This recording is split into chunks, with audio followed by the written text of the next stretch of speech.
निश्चित आपण से कालर जदि वर्णबोध था आज ये जो उशृंखलित समाज गठन ही न था से कालर जदि पखाड़ था आज ये कालर ये जंक फुड खाई लोक मैंने एमती गई न मेडिकल जाई न था तेणु से समय एसम भर बहुत फरक अच्छी तेणु आम धीरे धीरे पुणी से ऐतिह्य को आगक नापी चेष्टा करवा एवं से परंपरा को बजाय रख पुस्तक मेल हबार उद्देश्य जे पुराणा ऐतिह्य एवं परंपरा को बजाय रखिबार गोटे प्रयास आमर इतिहास कौन थिला पिला माने जदिबा इंटरनेट जुगरे ताको जानी पारुचंती किंतु बहिर गोटे आदृत रही बहिरे विभिन्न समय विभिन्न कथा लोकलोचन को आसुची एवं तादर बहुत शिक्षणीय कथा रही तेणु से को आदृत करने ये जो कमिटर गोटे प्रयास रही आम भद्रक जिले में गोटे स्वतंत्र परिचय सृष्टि कर 14 दिवस व्यापी ये कार्यक्रम आज षष्ठ दिवस विभिन्न लोक मैंने आसुंच विभिन्न हस्तशिल्प प्रदर्शन जो सामग्री सब स्वावलंबी ग्रुप माने आनिक पकई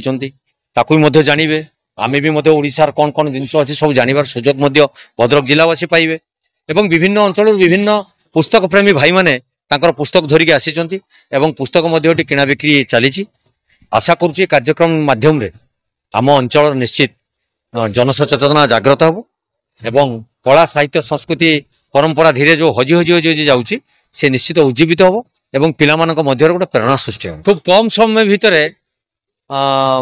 अधिक आशा करी आमे मोबाइल भीतर को पशि जाइछन किंतु मोबाइल जे हमर क्षति करूची ता भी नुहे मोबाइल जे लाभ करूची ता भी आमे कहि परिबोनी मोबाइल आवश्यकता रही किंतु अत्यधिक तार व्यवहार बा दुरुपयोग कले से निश्चित आम समाज में क्षति करिवो किंतु बही जेते व्यवहार कले मोर गोटे कथा अछि मने अछि मोर बाप माँ माने कहूतले जे मनुष्य जन्म ठारू मृत्यु पर्यंत जीवा बेले मध्य तार पाठपढ़ा सरे ना पाठपढ़ार अंत ना तेणु तार माध्यम हूँ बही पुस्तक नहेले आपन से जगह को जाइपर ना किछि दिन पर आप मोबाइल सहित एक्वांटेड हो जातु इंटरनेट जो जो कार्यक्रम देखिए आप आखिर माने दृष्टिशक्ति कमिवो एवं आपनकर विभिन्न आपनकर जो तार आसुची किरण रेडियोस्टा ता भीतर भी आपण मानकर